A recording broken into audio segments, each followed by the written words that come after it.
Here are 3 reasons why my 98 Toyota 4Runner door doesn't close easily. One is the rubber seal on the door. Now, if this rubber seal gets damaged, or if this rubber seal gets too puffy, or there's an obstruction inside the rubber seal, these little kinks are going to cause the door to stick. Or any kind of kink here, or a seat belt that ends up getting in the way because the retraction spring doesn't work really well. That'll cause the door to not close easily. The second reason is the door alignment. Over time, these hinges get worn out. They sell them, they're replaceable. You can remove these hinges and the hinge pin wears out, so the door starts to sag. By looking at the way the door aligns to the bottom of the truck, and by checking out the way the lock mechanism aligns with the lock, that's telling you if the door is aligned properly. They call this the strike pin.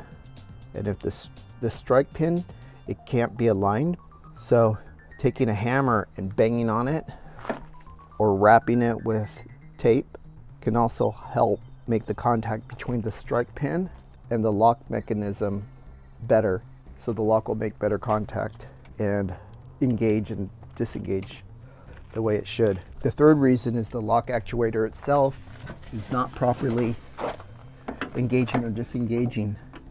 Now, you can replace the whole lock mechanism, or you could take it apart and fix it, which is what I did here.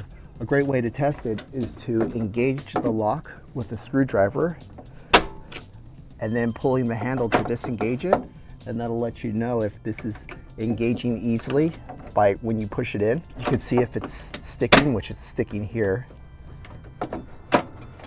or releasing properly.